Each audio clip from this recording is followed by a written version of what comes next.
Ito ang reading mo, Aries. Welcome back to our channel. Naway nasa mabuti kayong kalagayan while watching the channel. This is a general reading. Kayo nang bahalang magpalit-palit ang situation nyo sa reading ko.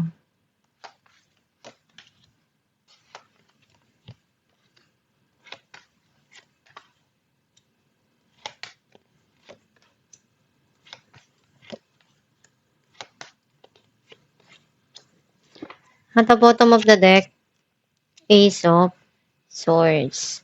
I feel like ang nasisense ko na energy mo, meron ditong bagong idea na dumarating sa iyong isipan. Andun yung may mga naiisip kang bago na pwedeng makatulong sa pang-araw-araw mong ginagawa, pwedeng sa trabaho, sa karir mo, sa financial mo.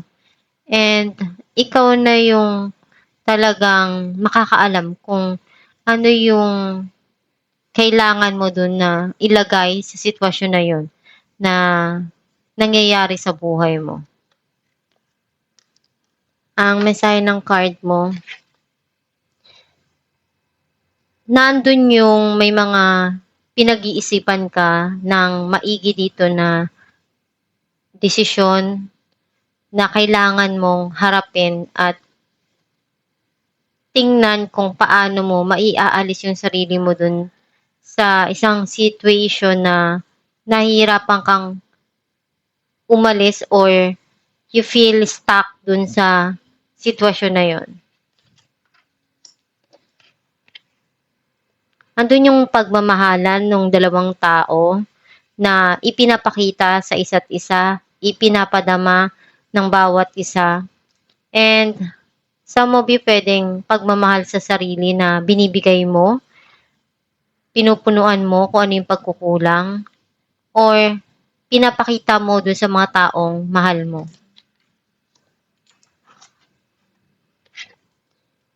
Andun yung long-term na emotional happiness na darating para sa'yo. Masaya ka na andyan yung mahal mo sa buhay, yung nagmamahal sa'yo, and totoong pagmamahal na nararamdaman mo na andoon sa paligid mo.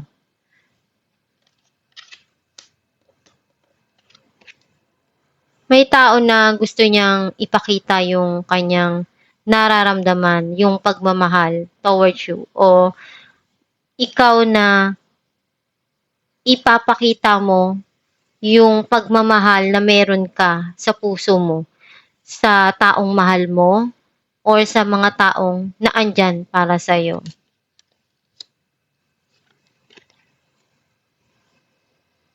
Meron dito na kikita mo na pwedeng makatulong para umundad yung financial mo.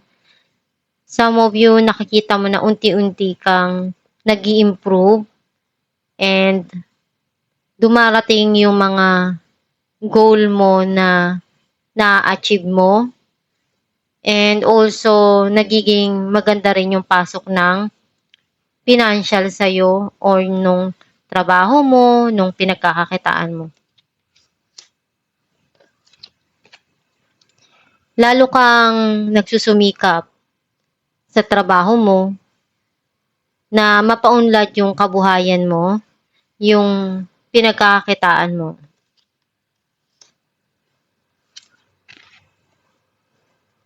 Kinokontrol mo yung nararamdaman mo, yung iniisip mo, yung mga bagay na alam mong hindi maganda na makita ng iba na mahina ka. Ayaw mong ipakita sa kanila na may kahinaan ka. Pagkus gusto mong ipakita na malakas ka, na kaya mong tumayo sa sarili mong mga paa at manindigan.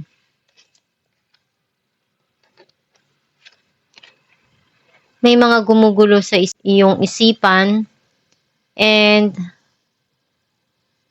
andun yung hindi mo makita kung paano mo aalisin yung sarili mo dun sa sitwasyon na nakatrap ka.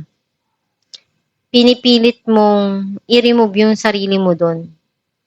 magdasal ka lang every time na nangyayari yun sa sarili mo, sa isipan mo.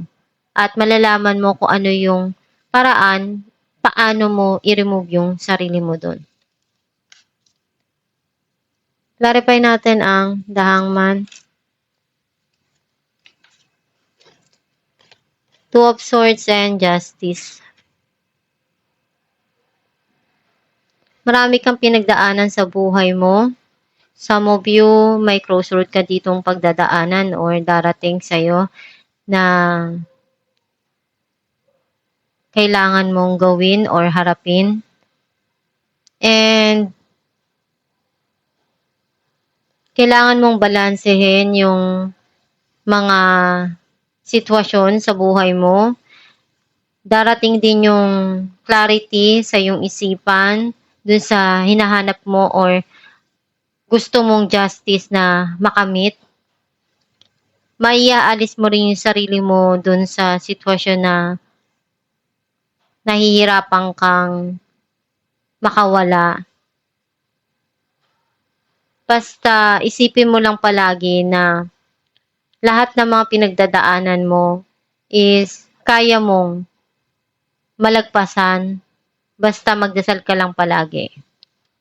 Clarify natin ang Ten of Cups. Queen of Pentacles and the Sun. Andun yung parating na happiness para sa'yo, enjoy. And unti-unti ka na naging okay dun sa pain na naramdaman mo sa nakaraan. And titingnan mo na magbigay uli ng panahon mo, ng oras mo dun sa taong mahal mo.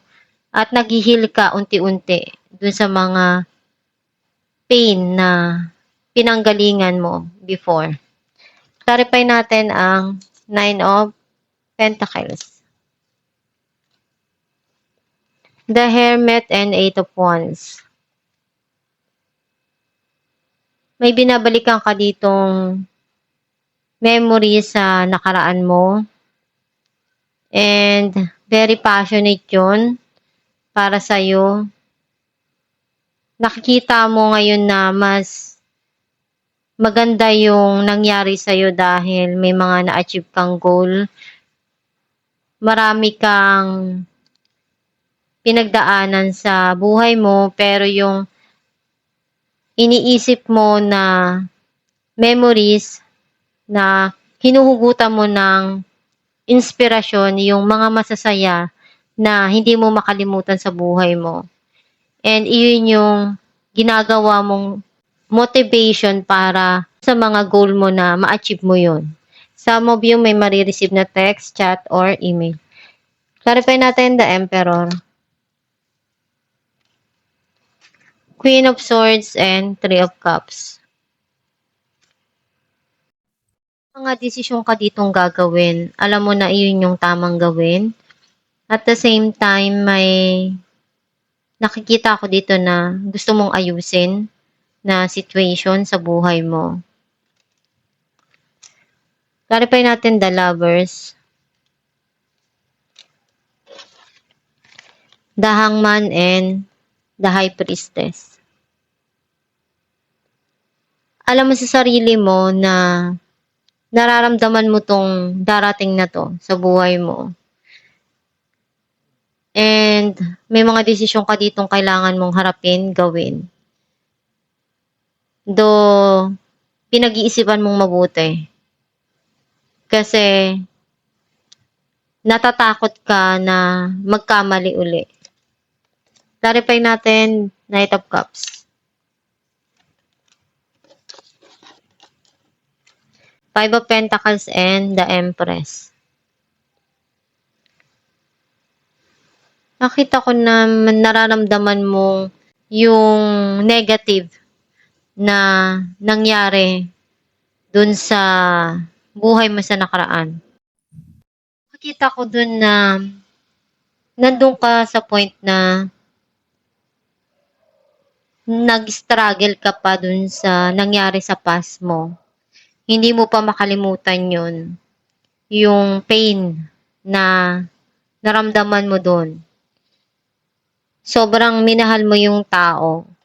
And ngayon gusto mong ibigay muna yung pagmamahal na yun sa sarili mo.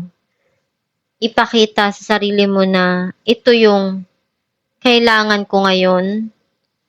Ito yung gusto kong maramdaman. Yung pag-aalaga, yung pagmamahal na deserve ko. Clarify natin ang Eight of Pentacles.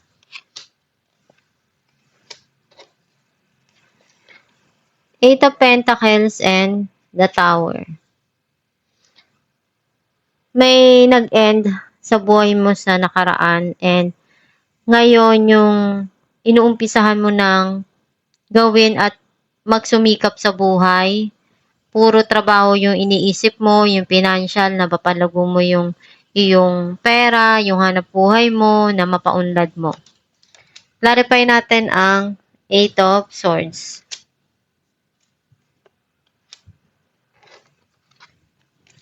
Five of Cups and the Hierophant. May nangyari sa nakaraan na hindi mo makalimutan at sometimes naluluha ka pa dun kapag naaalala mo. Kasi andun pa rin yung puso mo eh. And very traditional ka eh. Especially dun sa feelings mo, sa mga mahal mo sa buhay. Kung magmahal ka, todo-todo. And hindi ka makaalis dun. You feel trapped dun sa feelings mo na yon. Alamin natin kung ano mensahe ng yung gabay.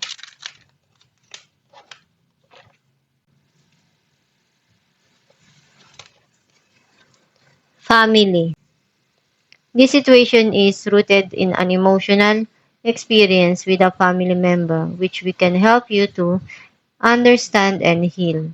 In your mind and heart, surround this person, yourself, and the experience with calming blue light, and many angels. Be open to the gifts within the situation and allow yourself to feel peace. Ang mensahe ng yung gabay na yung pamilya yung palaging nandyan sa tabi natin para tulungan tayo sa mga dumarating na pagsubok sa buhay natin. Basta magdasal ka lang palagi at hilingin mo sa Diyos Ama kung ano ang iyong nais na mangyari sa buhay mo, kung ano yung hangarin mo, and especially na gabayan ka sa path na gusto mong tahakin, and pagsumikapan mo lang mabuti kung ano yung dumarating sa buhay mo, harapin mo yon ng may katatagan ng loob at huwag kang basta-basta susuko sa mga pinagdadaanan mo sa buhay. And lahat ng mga sitwasyon o pagsubok na binibigay sa atin, nakalaan yun para meron kang matutunan na bagong experience at mag-grow ka and maging responsible ka na individual. And magdasal ka lang palagi sa Diyos Ama. At itong yung reading, Aries, kung nakaresonate ka, kindly comment down below. Thank you for watching.